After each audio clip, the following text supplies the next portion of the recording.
Hi. There's been a lot going on, and I haven't really spoken about this issue much. The lighting on this is a bit funny. I'm going to have a look at that. This is a bright room, but anyway, as long as you can hear me clearly.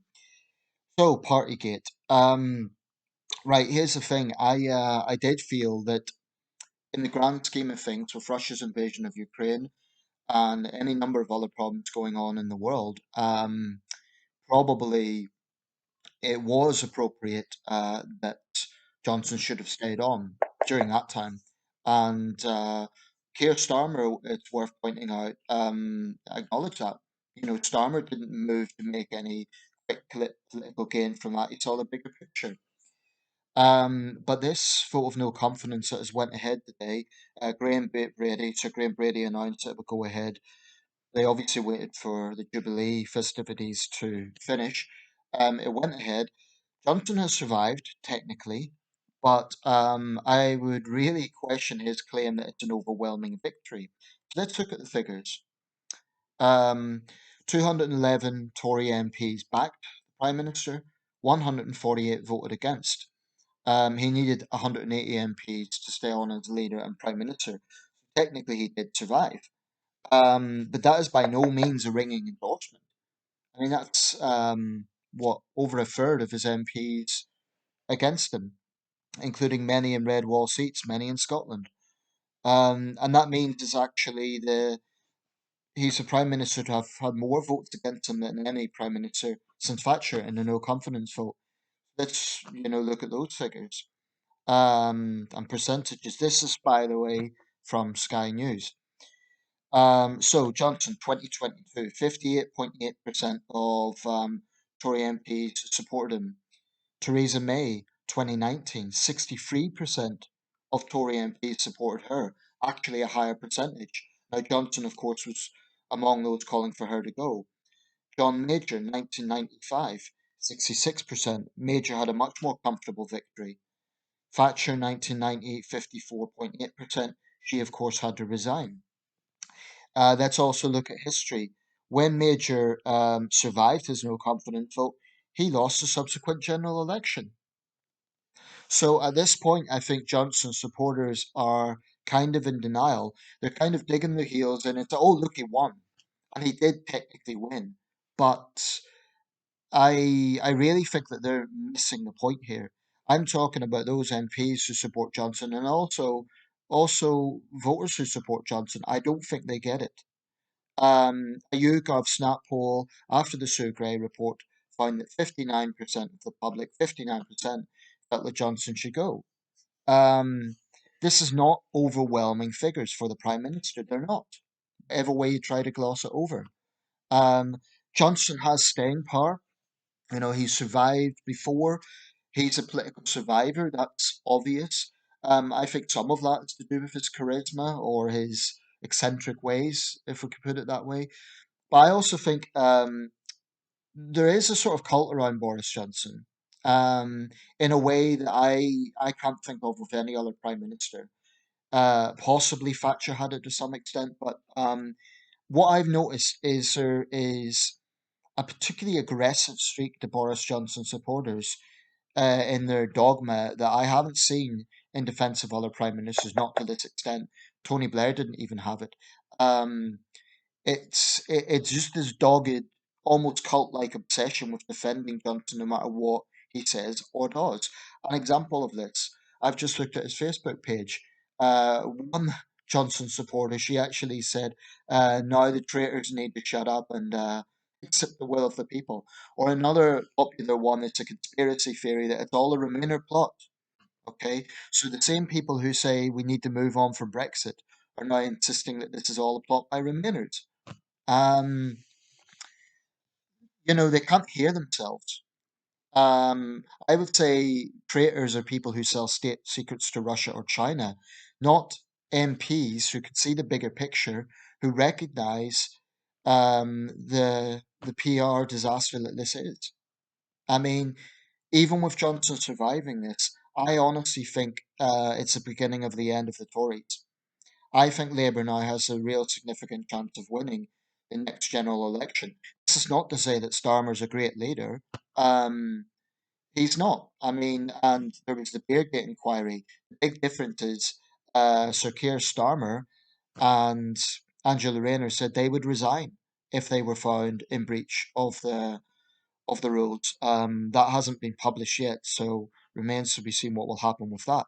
But the thing about this party, it's never been about the party, and this is what Johnson supporters need to understand. It's not about the party, okay? It's not these vindictive people saying, "Oh, the prime minister had a party, so let's bring him down." It's about the double standards. But let's look at that party. It wasn't just a few drinks, as the PM had implied. It was actually quite raucous. Apparently, this is in Metro not long ago, and I quote the reports by Dominic Gateman. It's from May the 26th.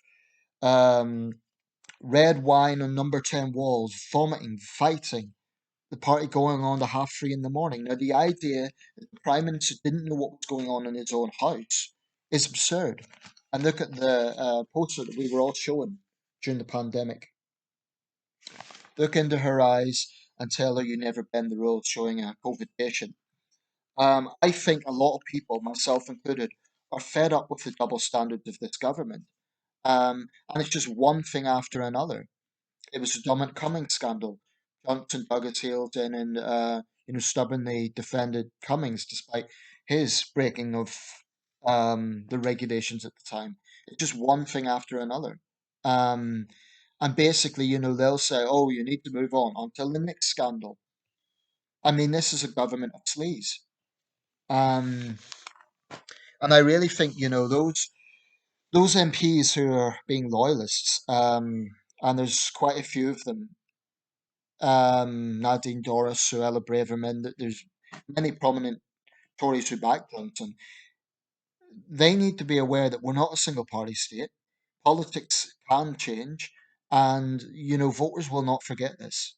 Sure, there will be people who think that it's all some sort of partisan plot, but what I find unforgivable is the double standards of it. The fact that these were the people who were setting the laws. Okay, there was one incident where a student got fined £10,000 for having a party. Now, at the time, I said, well, it's a hefty fine, but he shouldn't have done it. Okay? I wasn't defending people who were breaking the rules at a time when people were dying in their hundreds, in their thousands. But to find out that the leader of this country, well, the leader of the government, I should say, um, you know, that the people who were setting the rules were breaking them. This is what Boris Johnson supporters just don't get. They don't seem to appreciate the anger at the double standards of it. So, one could argue that everyone who's fined during lockdown should be reimbursed because it's when the people setting the rules don't themselves follow them, and it makes it a joke. It makes it a travesty. Um, And leaving aside the double standards of fining ordinary people whilst Tory MPs got special privileges, let's consider the fact that there were many, many other people, including our head of state, including Her Majesty the Queen, who were making sacrifices. This was going on. One of these events was apparently going on the very eve of Prince Philip's funeral. Johnson's team had to send a letter of apology to the Queen.